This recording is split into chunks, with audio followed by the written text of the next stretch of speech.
He has given us this without let or hindrance, placed wholly at our own disposition without reserving to himself any power of impediment or restraint. Though possessing all these things free and all your own, you do not use them. You do not perceive what is you have received, nor whence it comes, but sit moaning and groaning, some of you blind to the giver, making no acknowledgment to your benefactor, others basely giving themselves to complaints and accusations against God. Yet what faculties and powers you possess for attaining courage and greatness of heart, I can easily show you. What you have for upbraiding and accusation, it is for you to show me. How did Socrates bear himself in this regard? How else than as became one who was fully assured that he was the kinsman of the gods? If God has made that part of his own nature which he served, severed from himself and gave to us, liable to be hindered or constrained either by himself or any other, he would not have been God, nor would he have been taking care of us as he ought. If you choose, you are free. If you choose, you need blame no man, accuse no man. All things will be at once according to your mind and according to the mind of God. Petrification is of two sorts. There is petrification of the understanding, and also the sense of shame. This happens when a man obstinately refuses to acknowledge plain truths and persists in maintaining what is self-contradictory. Most of us dread mortification of the body and would spare no pains to escape anything of that kind, but of mortification of the soul we are utterly heedless. With regard, indeed, to the soul, if a man is in such a state as to be incapable of following or understanding anything, I grant you we do think him in a bad way. But mortification of the sense of shame and modesty, we go so far as to doubt its strength of mind.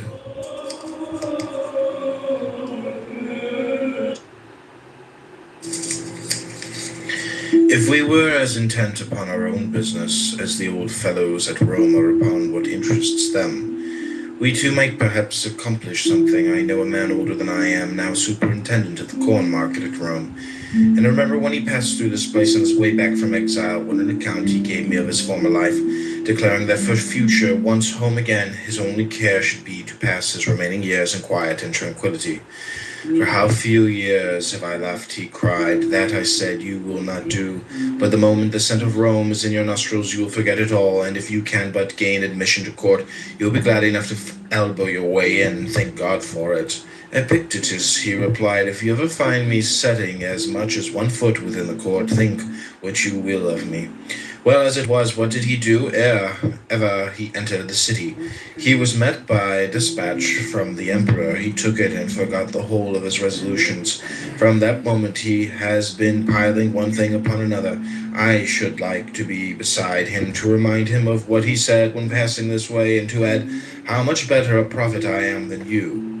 What then? Do I say man is not made for an active life? Far from it, but there is a great difference between other men's occupations and ours. A glance at theirs will make it clear to you all day long. They do nothing but calculate, contrive, consult how to wring their profit out of foodstuffs, farm plots, and the like, whereas I entreat you to learn what the administration of the world is, and what place a being endowed with reason holds therein, to consider what you are yourself, and wherein your good and evil consists. A man asked me to write to Rome on his behalf, who, as most people thought, had met with misfortune, for having been before wealthy and distinguished, he had afterwards lost all and was living here. So I wrote about him in a humble style. He, however, on reading the letter, returned it to me with the words, I asked for your help, not for your pity. No evil has happened unto me. True instruction is this, to learn to wish that each thing should come to pass as it does. And how does it come to pass? As the disposer has disposed it, now he has disposed that there should be summer and winter, and plenty and dearth, and vice and virtue, and all such opposites for the harmony of the whole. Have this thought ever present with thee, when thou losest any outward thing, what thou gainest in its stead, and if this be the more precious, say not, I have suffered loss. Concerning the gods, there are who deny the very existence of the Godhead. Others say that it exists, but neither bestirs nor concerns itself, nor has forethought for anything. Third party attribute to it existence and forethought, but only for great and heavenly matters, not for anything that is on earth. A fourth party admit things on earth as well as in heaven, but only in general, and not with respect to each individual, a fifth of whom were Ulysses and Socrates, are those that cry, I move not without thy knowledge. Considering all these things, the good and true man submits his judgment to him that administers the universe, even as good citizens, to the law of the state. And he that is being instructed should come thus minded, how may I in all things follow the gods? And how may I satisfied with the divine administration? And how may I become free? For he is free for whom all things come to pass, according to his will, and whom none can hinder. What then is freedom, madness? God forbid, for madness and freedom exist not together. But I wish all that I desire to come to pass, and in the manner that I desire. You are mad, you are beside yourself. Know you not that freedom is a glorious thing and of great worth? But that what I desired at random, I should wish at random to come to pass so far from being noble, may well be exceeding base. You must know that it is no easy thing for a principle to become a man's own unless each day he maintained it and hear it maintained as well as work it out in life. You are impatient and hard to please. If alone you call it solitude, if in the company of men you dub them conspirators and thieves and find fault with your very parents, children, brothers, and neighbors, whereas when by yourself you should have called it tranquility and freedom, and herein deemed yourself like unto the gods. And when in the company of the many you should not have called it a wearisome crowd and tumult, but an assembly and a tribunal, and thus accepted all with contentment. What then is the chastisement of those who accept it? Not to be as they are. Is any discontented with being alone? Let him be in solitude. Is any discontented with his parents? Let him be a bad son and lament. Is any discontented with his children? Let him be a bad father. Throw him into prison. What prison? Where he is already, for he is there against his will. And wherever a man is against his will, there to him is a prison. Thus Socrates was not in prison, since he was there with his own consent. Knowing thou what a speck thou art in comparison with the universe? That is, with respect to the body, since with respect to reason thou art not inferior to the gods, no less than they. For the greatness of reason is not measured by length or height, but by the resolves of the mind. Place then thy happiness in that wherein thou art equal to the gods. Asked how a man might eat acceptably to the gods, Epictetus replied, if when he eats he can be just, cheerful, equable, temperate, and orderly, can he not thus eat acceptably to the gods? But when you call for warm water and your slave does not answer, or when he answers brings it lukewarm, or is not even found to be in the house at all, then not to be vexed nor burst with anger, is not that acceptable to the gods? But how can one endure such people? Slave, will you not endure your own brother, that has God to his forefather, even as a son sprung from the same stock, and of the same high descent as yourself? And if you are stationed in a high position, are you therefore forthwith to set up for a tyrant? Remember who you are and whom you rule, that they are by nature your kinsmen, your brothers, the offspring of God. But I paid a price for them, not they for me. Do you see whither you are looking? Down to the earth, to the pie, to the pit, to those despicable laws of the dead? But to the laws of the gods you do not look. When we are invited to a banquet, we take what is set before us, and were one to call upon his host to set fish upon the table or sweet things, he would be deemed absurd. Yet in a word, we ask the gods for what they do not give, and that although they have given us so many things.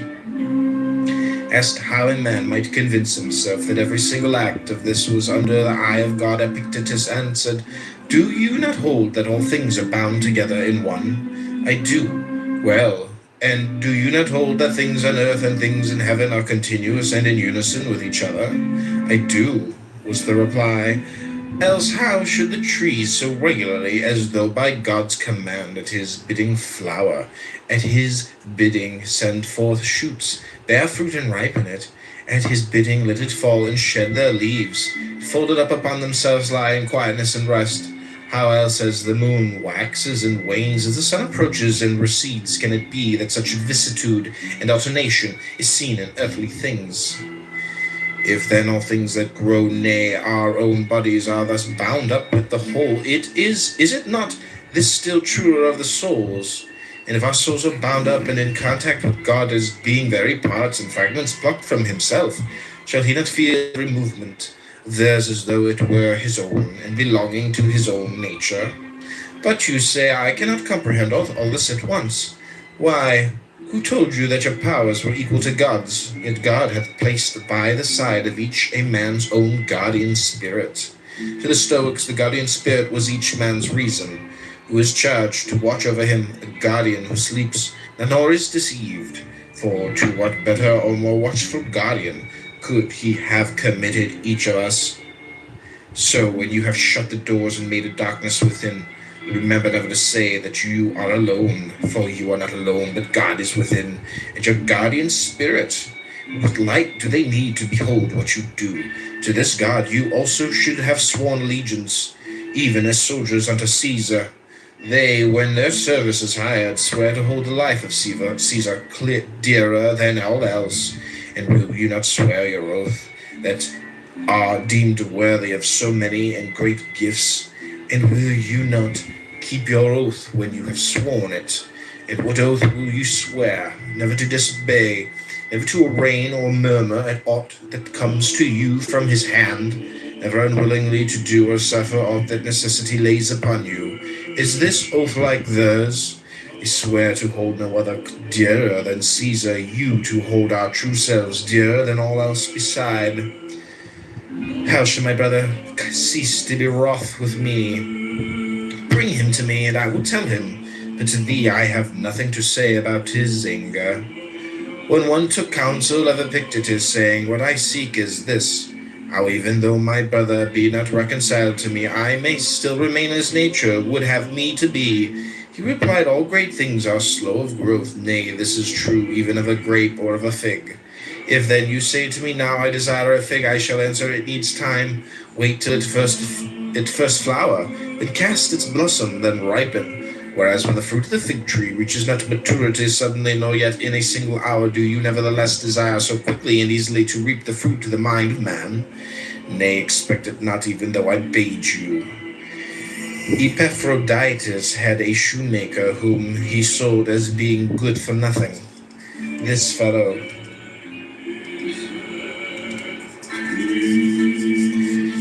by some accident was afterwards purchased by one of Caesar's men, and became shoemaker to Caesar. You should have seen what respect Epaphroditus paid him then. How does the good Felicion? Kindly let me know.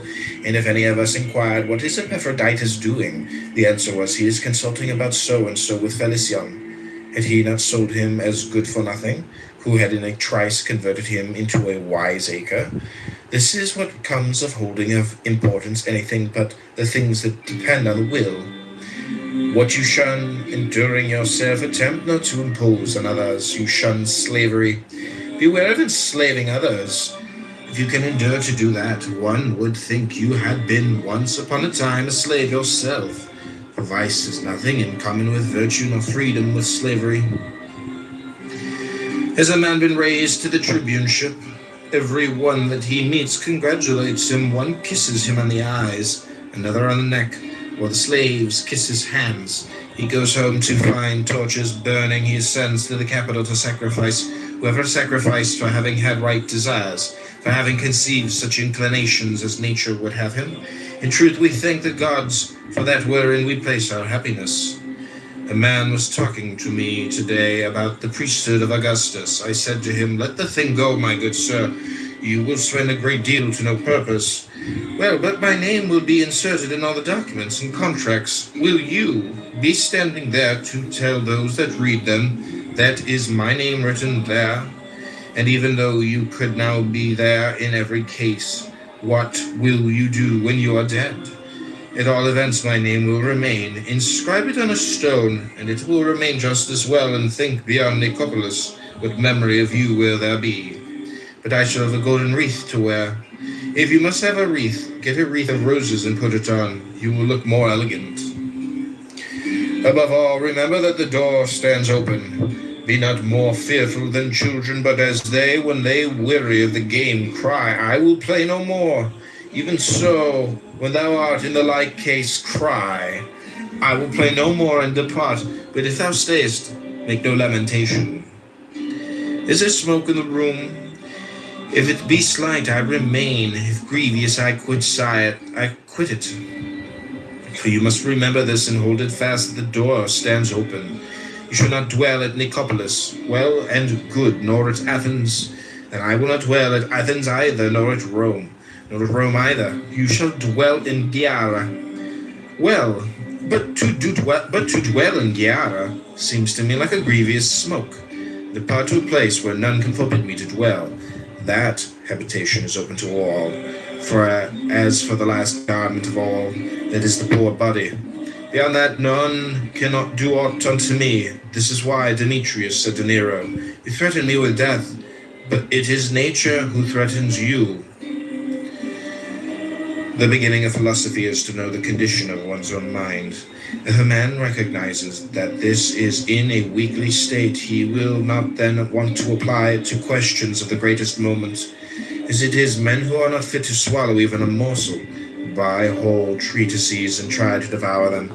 Accordingly, they either vomit them up again or suffer from indigestion, whence come gripings, fluxions, and fevers, whereas they should have stopped to consider their capacity. In theory, it is easy to convince an ignorant person. In actual life, men not only object to offer themselves to be convinced, but hate the man who has convinced them. Whereas Socrates used to say that we should never lead a life not subjected to examination. This is the reason why Socrates, when reminded that he should prepare for his trial, answered, thinkest thou not that I have been preparing for it all my life? In what way? I have maintained that which in me lay.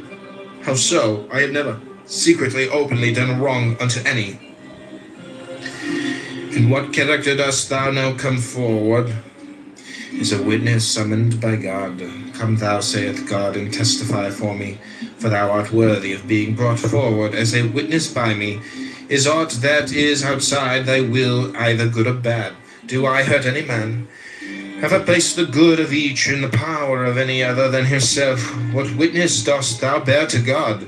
I am in evil state, master, I am undone. None careth for me, none giveth me aught. All men blame, all speak evil of me. Is this the witness thou wilt bear, and do dishonor to the calling wherewith he hath called thee? Because he hath done thee so great honor, and deemed thee worthy of being summoned to bear witness in so great a cause? Wouldst thou have men speak good of thee? Speak good of them, and when thou hast learned to speak good of them, try to do good unto them, and thus thou wilt reap in return their speaking good of thee. When thou goest in to any of the great, remember that another from above sees what is passing, and that thou shouldest please him rather than man. He therefore asks thee, in the schools, what didst thou call exile, imprisonment, bonds, death, and shame? I call them different things, and I call them things indifferent. What then dost thou call them now? Are they at all changed? No. It is then thou that art changed? No. Say then, what are things indifferent? Things that are not in our power. Say then what follows, that things which are not in our power are nothing to me. Say also what things you hold to be good, a will such as it ought to be, and a right use of the things of sense. And what is the end? To follow thee. That Socrates should ever have been so treated by the Athenians, slave.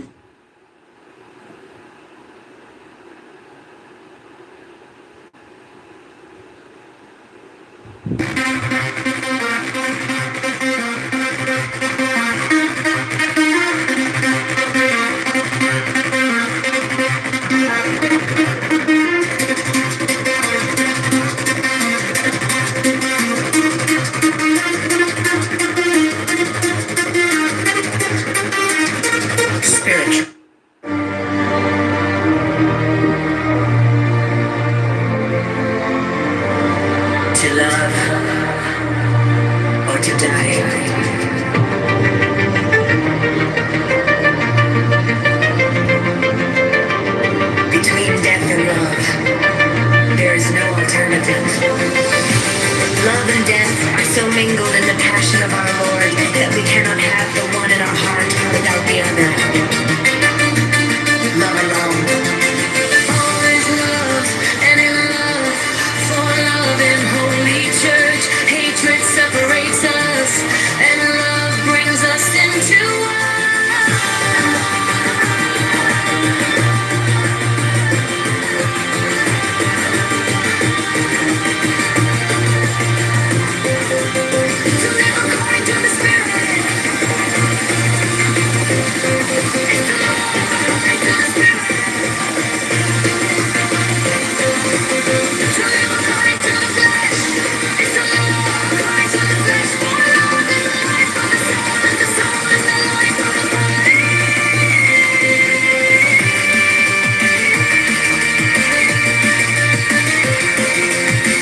Between death and love, there is no alternative.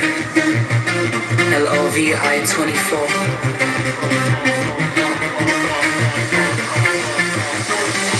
Love and death are so mingled in the passion of our Lord that we cannot have the one in our heart without the other. All is love and in love for love and holy church.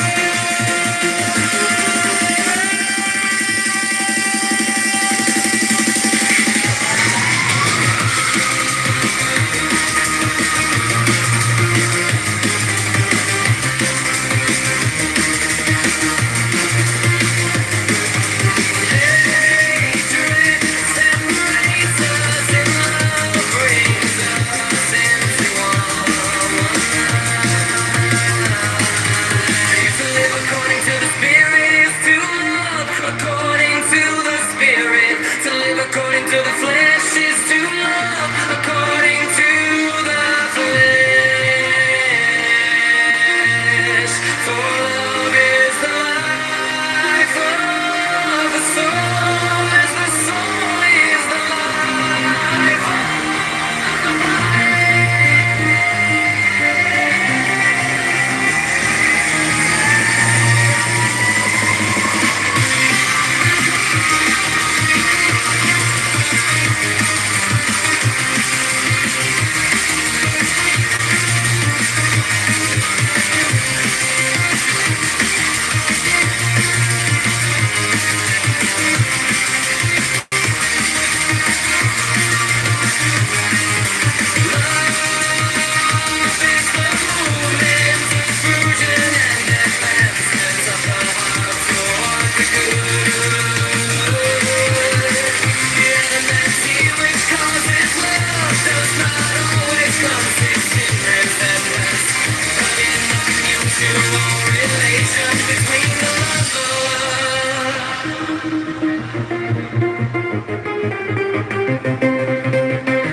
two incompatible things.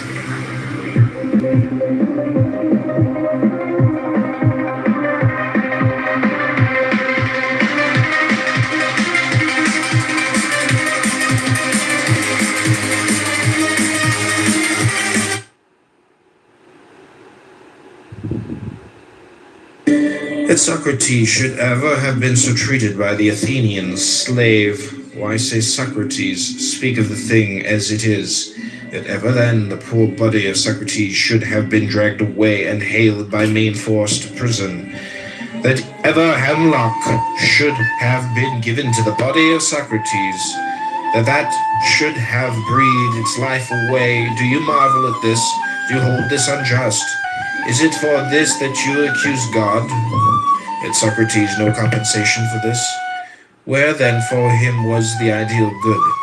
Whom shall we hearken to, you or him? And what says he? Anytus and Miletus may put me to death, to injure me is beyond their power. And again, if such be the will of God, so let it be. Nay, young man, for heaven's sake, but once thou hast heard these words, go home and say to thyself, it is not Epictetus that has told me these things, how indeed should he? No, it is some gracious God through him. else it would never have entered his head to tell me them.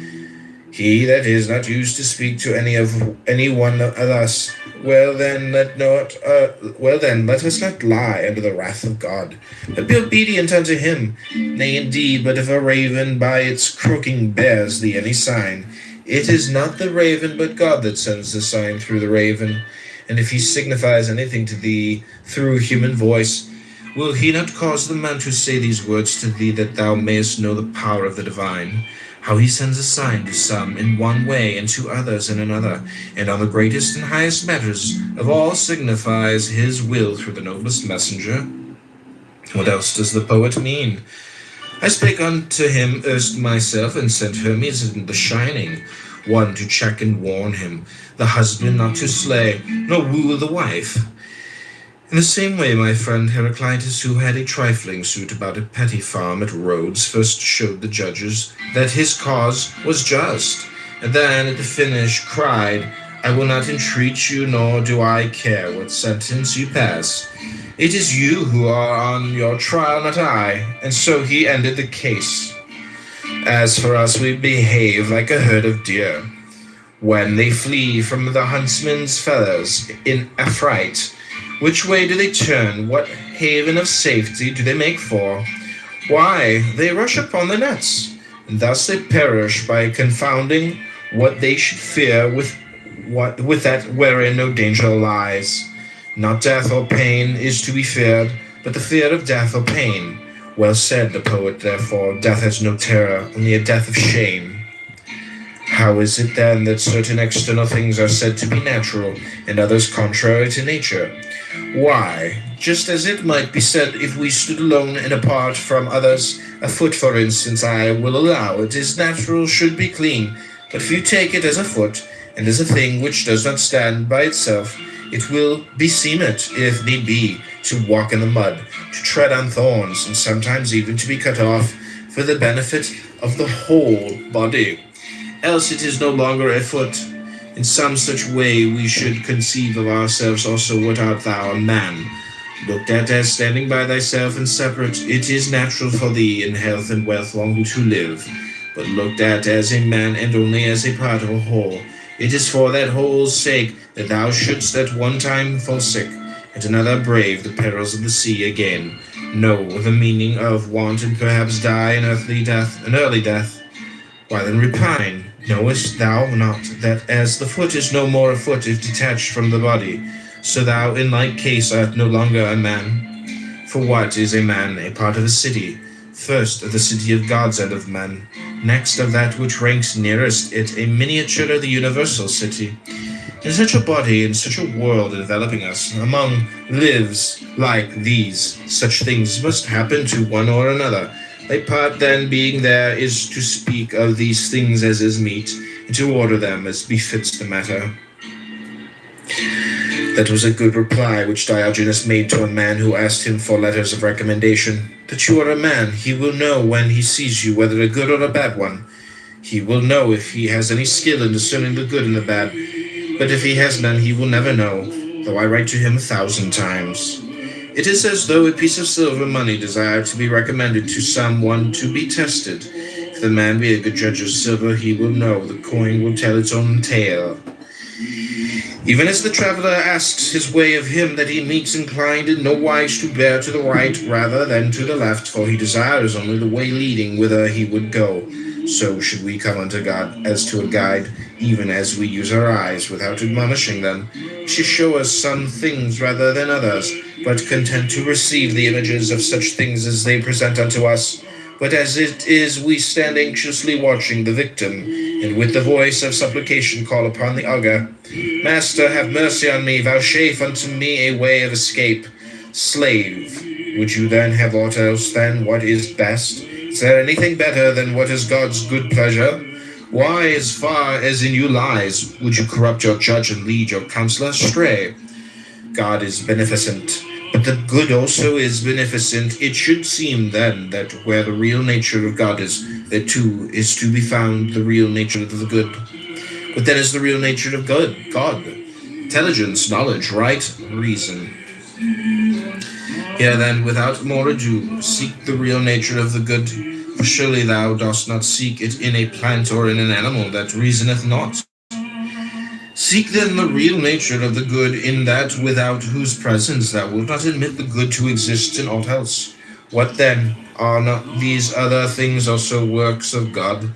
They are, but not preferred to honor, nor are they portions of God. But thou art a thing preferred to honor, thou art thyself a fragment torn from God. Thou hast a portion of him within thyself. How is it then that thou dost not know thy high descent, dost not know whence thou comest? Dost not know whence thou comest? When thou eatest, wilt thou not remember who thou art that eatest, and whom thou feedest? In intercourse, in exercise, in discussion, knowest thou not that it is a God whom thou feedest, a God whom thou exercisest, a God whom thou bearest about with thee, O miserable? And thou perceivest it not. Thinkest thou that I speak of a God of silver or gold, that is without thee? Nay, thou bearest him within thee, all unconscious of polluting him with thoughts impure and unclean deeds, were an image of God present. Thou wouldst not dare to act as thou dost. Yet when God himself is present within thee, beholding and hearing all, thou dost not blush to think that such thoughts and do such deeds. O thou that art insensible of thine own nature, and liest under the wrath of God, why then are we afraid when we send a young man from the schools into active life, lest he should indulge his appetites intemperately, lest he should debase himself by ragged clothing, or be puffed up by fine raiment? Knowest he not the God within him? Knowest he not with whom he is starting on his way? Have we patience to hear him say to us, Would I had thee within me? Hast thou not God where thou art, and having him dost thou still seek for any other? Would he tell thee aught what else than these things? Why, wert thou a statue of Phidias, an Athena, or a Zeus, thou wouldst bethink thee both of thyself and thine artificer. And hadst thou any sense, thou wouldst strive to do no dishonor to thyself or him that fashioned thee, nor appear to beholders in unbefitting guise. But now, because God is thy maker, is that why thou carest not of that of what sort thou shalt know thyself to be. Yet how different the artists and their workmanship. What human artist's work, for example, has in the faculties that are displayed in fashioning it? Is it aught but marble, bronze, gold, or ivory? Nay, when the Athena of Phidias has put forth her hand and received therein a victory, in that attitude she stands for evermore. But God's works move and breathe, they use and judge the things of sense, the workmanship of such an artist. Wilt thou dishonor him? Aye, when he not only fashioned thee, but placed thee like a ward in the care and guardianship of thyself alone, wilt thou not only forget this, but also do dishonor to what is committed to thy care? If God had entrusted thee with an orphan, wouldst thou have thus neglected him? He hath delivered thee to thine own care, saying, I had none more faithful than myself. Keep this man for me, such as nature hath made him, modest, faithful, high-minded, a stranger to fear, to passion, to perturbation. Such will I show myself to you all, but exempt from sickness also, from age, from death. Nay, but accepting sickness, accepting death as becomes a god.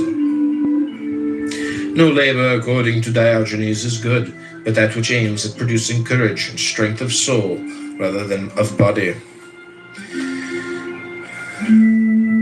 A guide on finding a man who has lost his way brings him back to the right path. He does not mock and jeer at him and then take himself off. You also must show the unlearned man the truth, and you will see that he will follow, but so long as you do not show it to him. You should not mock, but rather feel your own incapacity.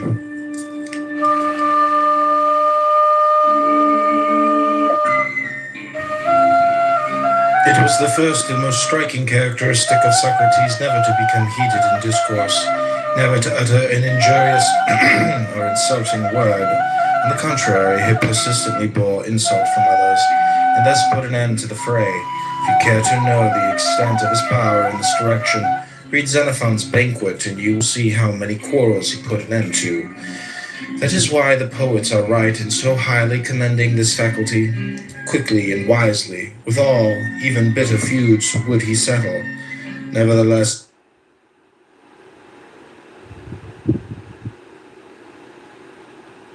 Sense. Guys, can we have some other people get in here with, You're a fucking retard and don't know what you're talking about. It's getting old. can we talk with somebody else about this? I'll go down a new thread of this. When we overprescribe it to children, literally ages of 7, 8, and 9, for largely what jizz residue off his clothes. So much so, she's cleaning his jizz so much that she has multiple hadiths talking about cleaning his jizz off clothes. How much jizz is this guy spreading that Aisha has to write down multiple hadiths about the jizz stains? Like, I mean, he is a prophet, so like they have superpowers. I think a little bit. I know this is another hadith.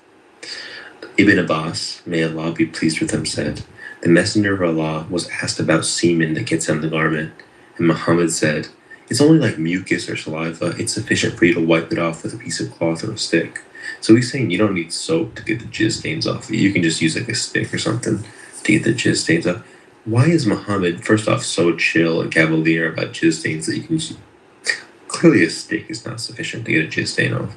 But then, why is he even talking about it? Like, why is this man so concerned with semen? She is. Some guys narrating from her 250 years later. Do you not see any motivation? How is any of this like an argument against Islam? Yeah, exactly. Okay, so I have another hadith. Wait 1 second. You want to read a hadith. hadith? I'm gonna read it out loud just to be super certain. Hold on 1 second. There you go. So There's another hadith. Sulaim, may Allah be pleased with her, said, O Messenger of Allah, Allah is not shy of the truth. Is there a bath required for a woman if she has a wet dream? And he said, yes, if she sees the fluid.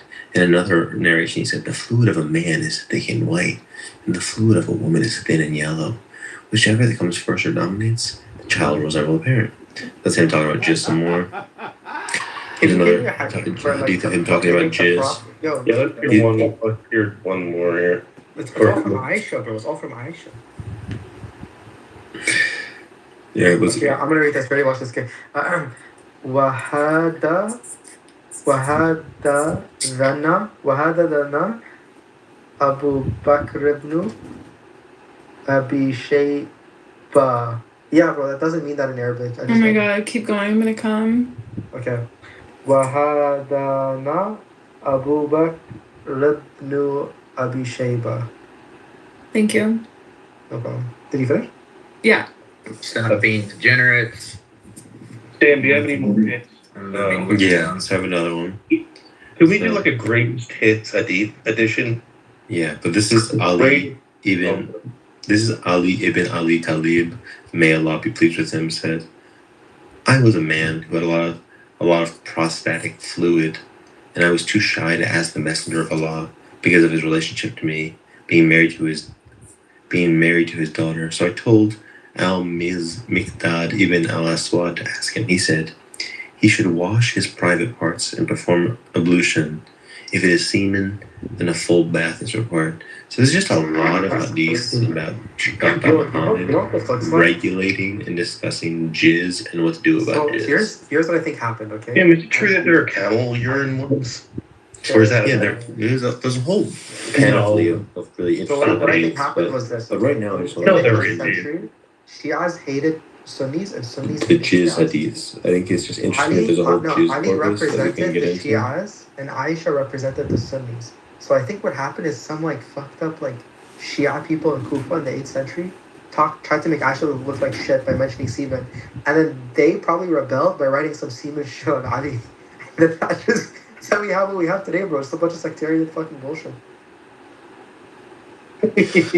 So my theory for what's going on is that Muhammad was having so much sex and he was busting so often that everyone around him kind of commented on like, wow, you are just constantly busting and settling down in the source. Like, do you actually believe that, Beef? Like, you... Yes. Sure, yeah. So you take everything to be true that's sahih? Is that what you're saying? There's a lot of hadiths here about him talking Yeah. about Do you take it? jizz, Do you take it to being be part of true? his Do jizz. you take it to be true? Yeah. Okay, perfect. So even the miracles and stuff you take to be true as well from the hadiths. No, I just think when there's stuff Well, like do you this, take this book to be true? Yes or no? Yeah, do you take it to be I true? think some hadiths are true and some hadiths are false. Okay, ones. perfect. And how do you know when a hadith is true and false? Is it if it says sahih, it's sahih? It's true. No, it's if it says something that's embarrassing or something that is unlikely to be lied about, then it's maybe true. And then if it's saying something Right. fantastical, And then do it's you obviously remember? Do you pseudo. remember when we just had a combo with Daniel where he said that's not the only variable? You got to take into factor sectarian motivations, cultural understandings, geographic, etc., etc. Like there's no historian that just bases a conclusion off of historicity off that alone. Obviously. Why would a sectarian living somewhere else I want just to explained make to up you. I hadiths? explained to you just I now. And I'm didn't gonna finish my repeat it again. question. I'll You can't repeat it even again. know what Because question maybe you should look I'm at the asking. history of Islam, right? I didn't finish my question. So let's finish my question that I was rudely interrupted for. Sure, go ahead. Is what could be the sectarian motivation to talk about how Muhammad is a jizz splattered Yeah, no problem. So if you look at it, okay, number one, if you did a historical critical analysis, I can almost guarantee that the common link will not be in the 7th, but it would rather be in the 8th or 9th century. And you didn't do that, but if you did, you'd see that. Number two, it's very simple.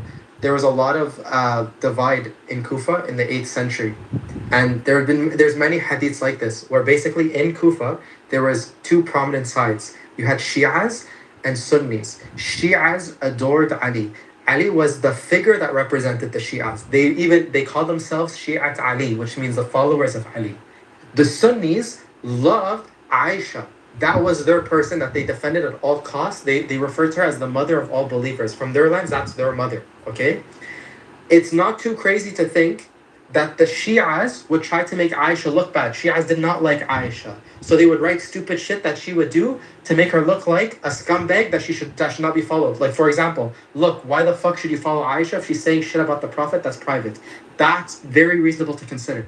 The Sunnis, on the other hand, would probably heard this shit and wrote also, like, think about it, it's always Aisha Ali, and it's always about semen. Like, this is what they fucking did, bro. And there's many evidence of this. Like, for example, there's a man named Hisham. He lives in Medina. Medina is where Aisha got married. There was already marital reports of this in the 7th century, but there was no reports of her getting married to the Prophet at fucking like 6 or consummating it at 9. Then all of a sudden, the moment Hisham goes to Kufa, this is all 100 years later, by the way, then a bunch of people start randomly talking about Aisha getting married at fucking 9. From our lens, that's fucking embarrassing. Why the fuck would you say that? From his lens, he did that because the shit that the Shias were saying in Kufa in the 8th century was that the Prophet loved Ali so much because he raised him since he was a kid. The Sunnis didn't like that because Aisha doesn't have that same respect. So they both and said, yo, you know what? No, he married her when she was young, so he basically raised her too. There's many instances like this, bro. It's just sectarian motivation. I hear what you're saying, but I think the fact that makes Muhammad look bad, the other Muslims, the Sunni Muslims, wouldn't have accepted it as Sahih unless it was kind of considered consensus at the time. That's that not although true it at all. looks bad, That's not true at all. that Muhammad was probably jizz Why is it the case that the hadith Aisha is sahih, her marrying the Prophet at a young age? Because they did take it to be true. But if you do a historical critical analysis, you can see that it's not true. I'm using the principle of embarrassment that we talked about earlier, that you wouldn't expect hadiths where I agree Muhammad's with you. just walking around with jizz to be accepted as Sahih. Yeah, and I already responded to you. The reason why it would probably be considered. Do you remember the response? The reason why it would be considered Sahih is because they go, yeah, you know, it makes him look bad, but it's true, so we have to accept it. Yeah. Do you remember? I already responded to that. Do you remember the response? Yeah. Okay, perfect. So then why are you bringing it up? And also, you didn't answer my question. I didn't think your response was good enough. So right. One sec. What was my response? That you thought that Muhammad was covered in jizz. That was not my response, right? So this just shows you're not listening at all. And on top of that, you yourself don't believe this book to be historically accurate. But you're going to mention it from... And now all you're going to do is you're going to laugh to make it seem like you're You the whole time. actually believe, Sam Rosen believe, well, hold on, that Sahih Bukhari and Sahih Muslim are infallible and accurate. And you said this. Sam Rosen, you're an atheist who believes in the religion of Bukhari and the religion of Sahih Muslim. Okay, so welcome. Nargis. Welcome to Salafism. Nargis. Welcome to fundamentalist Islam. Trolling aside, I think most of the hadiths are fabricated. I think probably like 95% of them are fabricated. But there's this idea that if you had a book of fake quotations by Winston Churchill, you would still learn something about Winston Churchill because the fake quotations attributed to Not Winston true. Churchill. That's bad logic. would You're still, not you thinking at gotta all, bro. echo. You have to not interrupt me. You're not thinking at all. Yeah, I'm just gonna move you down because you're just not interrupting me. You've been distracted. So, fake quotations by Winston Churchill would give you a vibe of the man. Would give you like a flavor of what people kind of thought he was like, and they would give you some information about Winston Churchill. So, all of these beliefs about Muhammad taking wives, hating people, having sex with different people, and killing various people. The only reason, even if they're fabricated, they still would. They are aligning with a consensus that was existing in the time. There was a sort of gestalt understanding of who this man was that these stories had to be consistent with. Which is why I think that even though they're fabricated, most of them they can point to a reality. Yeah, by the way, you're right. If they're fabricated, you can still point to what reality. Where you're wrong is why can't I say, yeah, these are fabricated, and they can point to a reality? One of it is how people try to do their arguments, or specific things that happen based on his followers. Why does it have to be his character? What if these fabricated had been tells the story? Why can't that be? Why can't that be? Why does it have to be? Like if 100 people go alive, does that mean there's some people alive? Or does that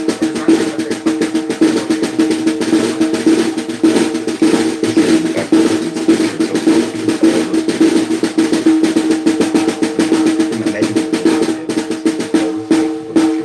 there's some They would have stuff about perseverance, about standing up for stuff, about being drunk, about how even though I'm drunk, I'm funny. It would just stuff about him being drunk and being perseverant and being witty and aggressive. And he was.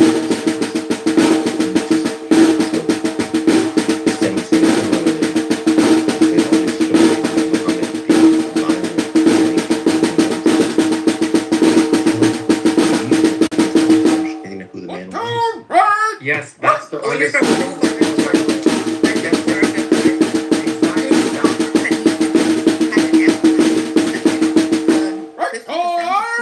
even take Bukhari. And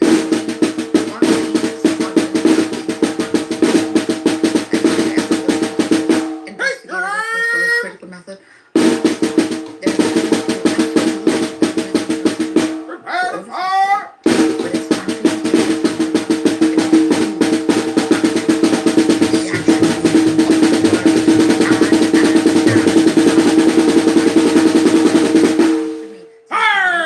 This is what is going to complete it for you. I tried.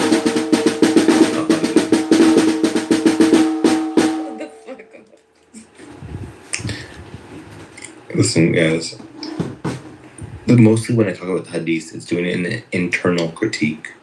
That the Sunnis, the Salafis, they take this to be serious.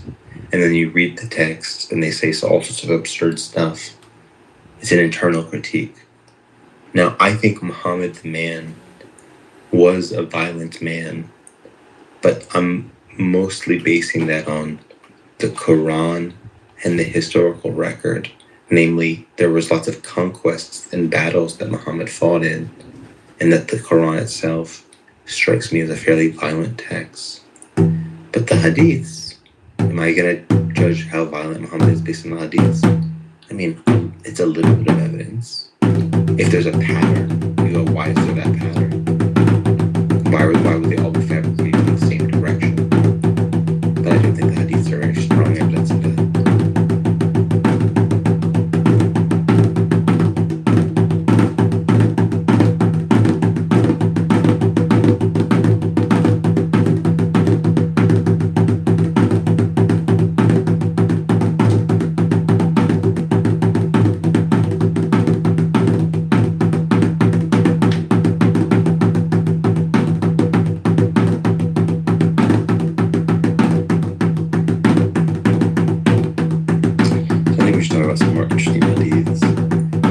This is from Sahih al-Bukhari. If Jews did not exist, meat would not decay. No, I just wonder, what does that mean exactly? If Jews did not exist, meat would not decay. Like that you could just leave a steak on the counter for like a week and it would just be fine until Jews came into the world? Like, is that really their view of how things go? Or is it something more abstract, like there's a different universe with no Jews and the meat there is fine? I think that's really true because it's if Jews did not exist, that's false. And so anything follows from a false.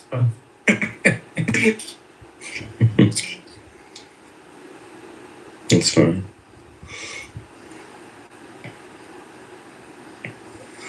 Yeah.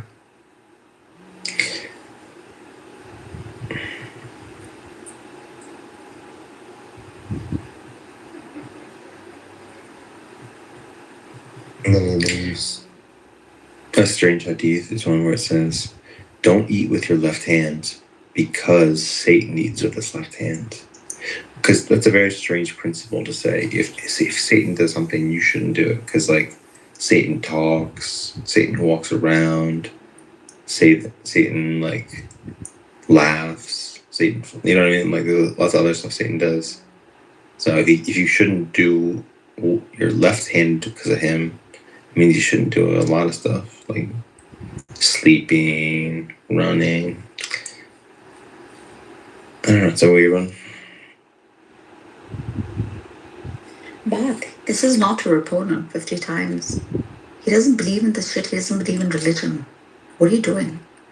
If he's being your opponent, he's putting you in your place.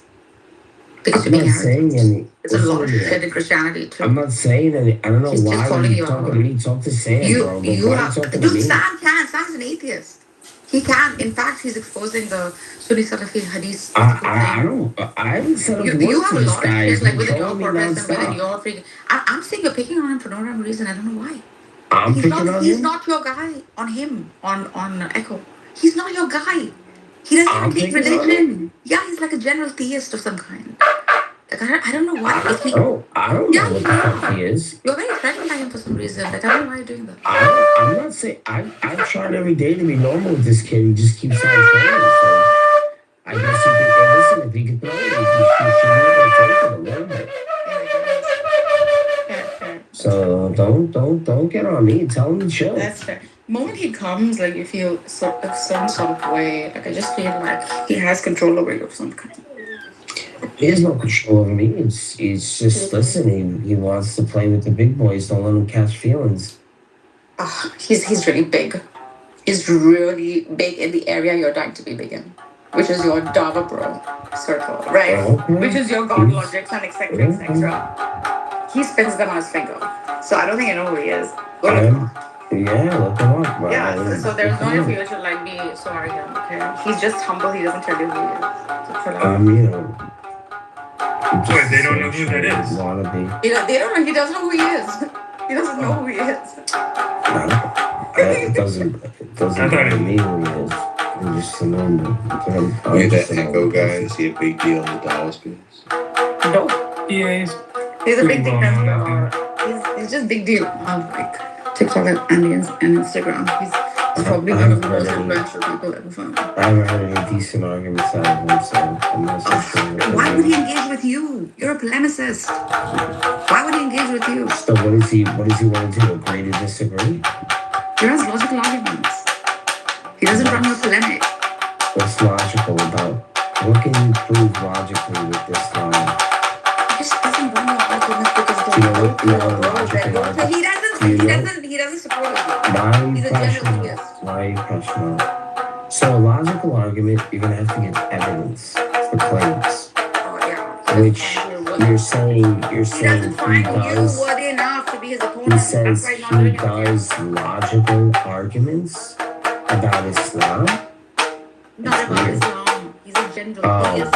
Just general, yeah. Because he doesn't defend his He doesn't own do it God. with you. He doesn't do it with God. He wouldn't. I mean, He that does makes the sense arguments because in he God. can't. He finds you low You here, bro. can't Like, make I don't know how to tell you this. logical arguments out of Allah anyway. So I don't know I mean, it's kind of weird. Of course he's gonna go to the Trinity. You want him to defend the Trinity or what? He can do it. He should defend his own religion. That's what he should do. He doesn't have religion. Because So people then why is he getting annoyed religion. about it? Why does he get annoyed about Islam? He's calling you out for pointing Why is he fingers calling me at out? something that you also have within yourself. Like? Like Christianity doesn't have flaws in it? Doesn't have loopholes in it? I've got good news for you, Margaret. So I found out that the married life is really amazing. Me? Now that I've gotten married, and so you are getting married now next, Nargis. I've picked your husband, and so your new husband is Jorge, and so I've already set up the dates. I've got a whole like band that I hired. I hired a best man and a best woman. You don't You gotta take that. You don't know what to do. I think actually that you and Jorge would Stop, work over well. no, I can't. That's like an artsy fartsy guy. Shut the fuck up, no. So Nargis, It's like right after I've I already love someone else. No, After- I can't do I it. know. I'm just saying. Nargis, after a certain age, you don't get to choose for yourself anymore. Your community has to pick for you and make sure you're not a spinster anymore. So we as a community have figured this out. And we've picked a husband for you. He's really well suited for you. Good looking guy, kind man. I'd rather marry Albedo than Jorge, to be honest. Okay, well, that's If not I who were we to picked. pick, I'd That's pick not who we picked, Albedo. Nargis. Yeah, Nargis is not who we I'd picked, rather so... pick him over him. Definitely. Why? What's wrong? I actually think There's nothing wrong with him. It's just, I don't know. Well, I He's think making a He's movie. artsy. He's got a movie. I don't have a movie. Why are you marry him? Maybe I will. Fucking marry Jorge. Sam, where the fuck you just leaving me out there? Listen, we just gotta take care of our sisters, make sure they get married, because we don't want to have them end up spinsters. We gotta. Man, you sound old. You sound married and old. It's Listen, settled. I'm What happened to Sammy? Nargis, I'm happily married today. I made beautiful love to my wife. I'm just ate delicious meals. I'm happy. You know what I mean? I'm living a good life, and I want you to have that for yourself. You know what I'm saying? Like, and I want you to do it within the bounds of complete matrimony, because hooking up with random strangers, it's not as fulfilling as to make love to the person who loves you and will love you forever. That's just not as good. It's like a pale imitation. Okay, It's I'm like gonna what? lie. He did ask me to meet him in Los Angeles. And I know it. But I can't. The woods are lovely, dark and deep, but I have promises to keep. And miles to go. Why do you try your hardest to not let me help you? Before you help sleep. me help you. And miles to go before you sleep. Exactement. Thank you for walking. You're welcome. See, Nargis, I've got this all planned out. I have your whole life planned out for you. You don't have to do a thing. You don't have to Bart, lift say a finger. something, Bart. Okay, I'll stop. I want Bart to be my wali. Like, you know who wali is. Let's get back to Muhammad being a child molesting free. Fine, go back. Bart needs his kick for the day. I pick on him so much, I feel so bad after that. Everyone does it, but I just pick on Bart.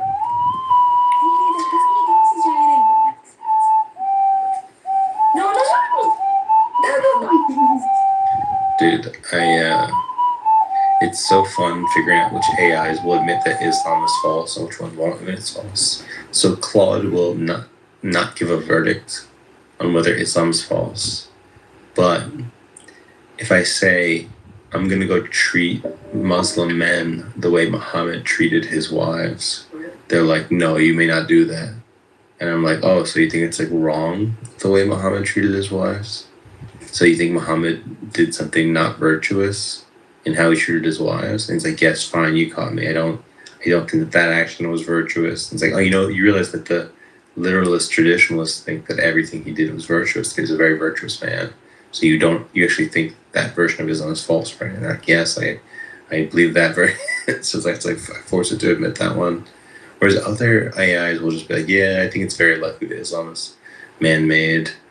Like even ChatGPT, if you prompt it very little at all, I think if you just ask it, hey, how likely that the Quran was made by humans or by God, I think it will give like a 1 to 99% chance, or maybe 5 to 95% chance. It will really, you don't have to make the case, and it will already argue that's not true. Sammy, have you investigated the Easterns? Have you debunked them? Yeah, so Buddhism is fucking bonkers. Here's why. One, you have a self. Like obviously you have a self.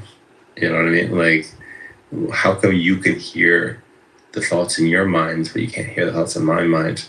Well, because your mind is yours and my mind is mine. We see the world from different points of view. And then what a self is just a point of view. So that's wrong. Also, the Buddhists think that there's reincarnation, but then that you have no self. That's obviously retarded. You can't reincarnate if you have no self. That makes it's literally a fucking gibberish. So that's fucking wrong. And then we have no real contemporary accounts of what Buddha was up to. So everything we have is like secondhand, even more so than with Jesus. So we're like basing our ideas of what he thought based on like he said, she said, Sahih, like hadith chain, Buddha, and then Buddha also teaches that like life is characterized by suffering, but it's both pleasure and pain. It's both good and bad. It's not just mainly suffering. He didn't say. He said life is full of suffering. What the heck? Anyway, see this giant Murakab Firdaus. You wanna refute him? You wanna refute? By Dukkha, which means Buddhism as a self. You wanna refute this giant Murakab? This guy's a Hindu. He's not a Buddhist. Firdaus is an atheist. What the fuck is wrong with you guys? I don't know. Well, why don't you marry Jorge? What's wrong with you? I'm just kidding. No, sorry. You mofos. What is it? What'd you buy? Listen, if there's no self, then there's no such thing as cheating, because like it wasn't me who cheated on you. It was some other being. You know what? You know what's damn hard? wasn't even a you. Ooh. He said it. Jesus. Here's another problem with Buddhism. The Buddha was a little spoiled brat. You're gonna believe some little spoiled brat gives you the key to life? I don't think so. You are saying that? You fucking trust fund baby. You are saying that? Listen. Yeah, He's not to be enlightened. That's the difference. I may be cooked on that one. That point, you may have got me there. Here's some other